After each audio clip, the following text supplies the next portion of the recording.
So in this way, we're connected with events of 12,800 years ago and events today because we're still in relationship with this stream.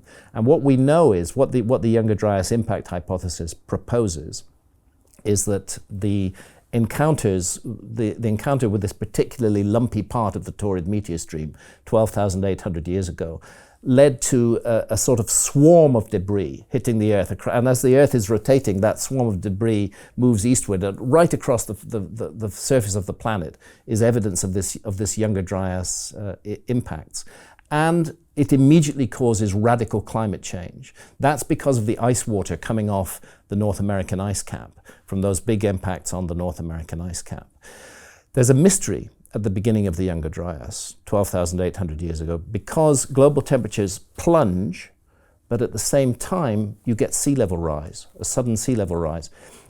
Work of Cesare Emiliani. You wouldn't expect that during a period of freezing temperatures. You'd expect excess water to stay frozen on the ice caps, not to enter the world ocean. So what this speaks to is a great amount of heat and shock which was unleashed on the North American ice cap and caused this icy water to pour into the world ocean.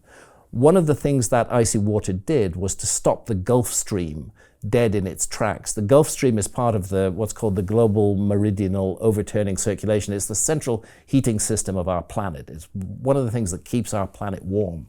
And plunging unspeakable millions of tons of freezing water into the Gulf Stream cut it completely. And for the next 1,200 years, there was no Gulf Stream, and the world went into this frozen episode.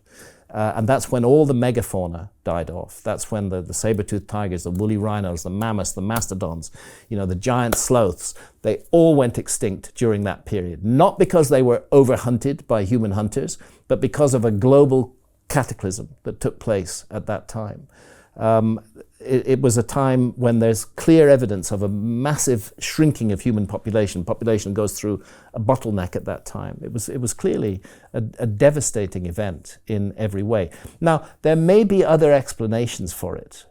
What's not in dispute is that the episode that we now call the Younger Dryas, and again I'll give the dates, between 12,800 and 11,600 years ago, it's an episode, it's not a moment, it unfolds over a considerable period. What is absolutely clear, and nobody disputes, is that the Younger Dryas was a true global cataclysm on an enormous scale. There are some arguments about what caused it. I accept that. Some people think that it might have been to do with solar activity.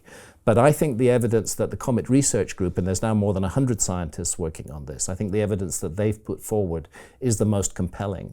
And it explains this situation best of all, that we ran into the debris trail of a disintegrating comet, that there were airbursts all over the Earth, that it changed global climate radically and led to the extinction of the megafauna, and I would say to the loss of a civilization that existed during the Ice Age. Now, the interesting thing is that when the Younger Dryas comes to an end, it comes to an end 11,600 years ago, and it's equally dramatic. Just as global temperatures plunged 12,800 years ago, 11,600 years ago they shoot up almost to modern levels. And then there's a truly massive rise in sea level. That's called meltwater pulse 1b, that takes place 11,600 years ago. And one of the things that interests me about that, and that my archaeological critics find most annoying, is that 11,600 years ago, before our time, let's call it 9,600 BC, is precisely the date that Plato gives us for the destruction and submergence of the lost civilization of Atlantis. Whenever you say Atlantis to archaeologists, they roll their eyes and laugh hysterically. But the fact of the matter is, the earliest surviving reference to Atlantis comes to us from a highly respected source, which is the Greek philosopher Plato. And he sources that information with his ancestor, the Greek lawmaker Solon, who made a well-known visit to Egypt in 600 BC, and was told the story of a great lost civilization destroyed and submerged beneath the sea. And when he asked the priests, when did this happen? When was Atlantis submerged? They said, 9,000 years ago. So do the math. This was 600 BC. Solon's in Egypt. He's talking to Egyptian priests. They're telling him this story, actually taking it down from walls in a temple. He asked them, when did it happen? And they say 9,000 years ago. So that's a date now. That's 9,600 BC. That's exactly the date that geologists have established for meltwater pulse 1b, the largest single rise in sea level that ever took place at the end of the Ice Age.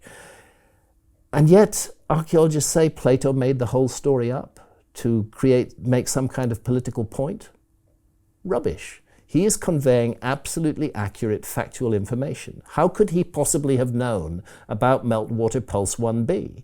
When he was writing, 300 BC, how could he have known about it? But the fact is, that's the time frame he gives us, and it ties in with the latest geological knowledge. So I think we should be taking Plato more seriously. And I think the Younger Dryas impact hypothesis, which provides an explanation not only for the beginning but also for the end of the Younger Dryas,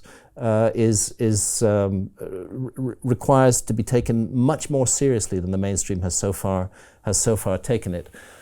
The science on the beginning of the Younger Dryas, 12,800 years ago, is much more advanced than the science on the end of the Younger Dryas, but it is puzzling the way that temperatures shot up suddenly 11,600 years ago, and the last ice caps just collapsed into the sea, and we have this meltwater pulse 1b. And even before the Comet Research Group got to work, way back in the 1980s, Sir Fred Hoyle looked at this problem of the sudden sea level rise and the sudden rise in global temperatures at the end of the Younger Dryas. And unaware of any arguments about comets or anything else, he suggested that what could have caused that sudden rise in temperature was the impact of a comet or fragments of a comet in an ocean, not on land, but in an ocean, creating a huge cloud of water vapor that goes up into the upper atmosphere, creates a greenhouse effect, and results in the warming.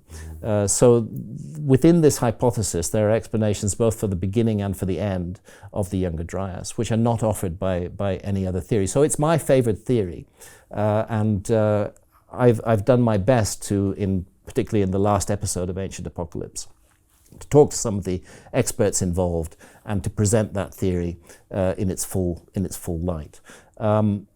Could there be another explanation for the Younger Dryas cataclysm? Sure. I'm putting my money on the debris stream of a giant comet and the more than 150 peer-reviewed papers that have now been published on that subject, which nevertheless mainstream archaeology is completely ignoring. Fortunately, the Comet Research Group have recently received some funding from a generous donor. Comet Research Group, up till now, because they are going against the academic mainstream, even though they are all scientists themselves, have had to fund all their own research without any support from anybody else. And they've made huge progress since 2007 in nailing down the Younger Dryas impact hypothesis as the best possible explanation for what happened. But with the new funding that they've received, we're going to see this issue absolutely settled within the next 5 years. 5 years. Yeah, we're going to see this issue absolutely settled, and I'm very sure where it's going to go, that the Younger Dryas impact hypothesis is going to be proved correct. But where we stand at present, there's one thing for sure. The Younger Dryas was a sustained global cataclysm. It was an immense event. It made extinct huge quantities of the megafauna of the Ice Age. It diminished human populations, and I think it's a prime candidate for the loss of a civilization, a forgotten episode in human history, a golden age, a lost civilization that is remembered in myths and traditions all around the world, the very myths and traditions that archaeologists despise and ignore as fireside tales.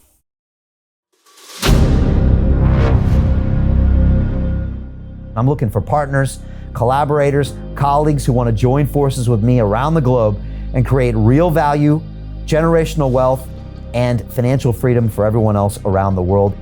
Get involved in the cryptocurrency markets, get involved in the NFT markets. This is your moment. Life all comes down to a few moments. Don't let this pass. Now it's not too late. Next year's going to be too late. Ultimately, this is about freedom. That's the way I see it.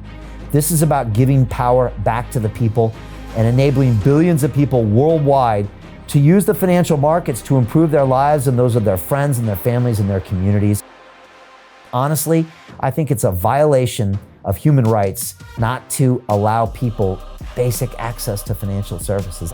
Because right now people are being kept in the dark, they're being robbed of education, and it's a travesty. And so I'm looking for people that want to join me and be a part of this solution. And that all happens inside the DeFi Academy. The gains my students are making are absolutely amazing. Double, triple digit gains in the first month alone. That's amazing. This will change your life. Now is the time to get involved.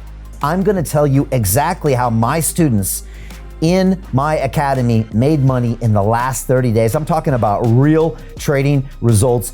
And let me just whet your appetite a little bit. Let me hit you with some numbers. I'm talking Brendan from New Zealand is up 68.77% on the month. Steve from Europe up 83%. Albert in Singapore up 169.9% on one single trade.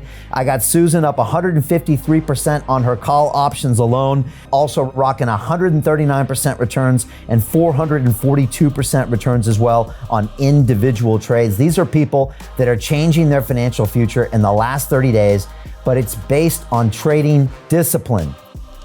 I've graduated over 500 students from inside my academy from over 54 countries around the world. It's amazing. When it comes to crypto, DeFi, and blockchain, we love this space. We truly believe it's the future. This is down to our core. It's authentic to what we're doing, and everybody can tell through the camera because you can't make this stuff up. If you're watching me now, wherever you are, I implore you, take 60 seconds right now and join my academy. Apply today. Now you've got a chance. Life all comes down to a few moments. What are you gonna do? What's the choice that you're going to make?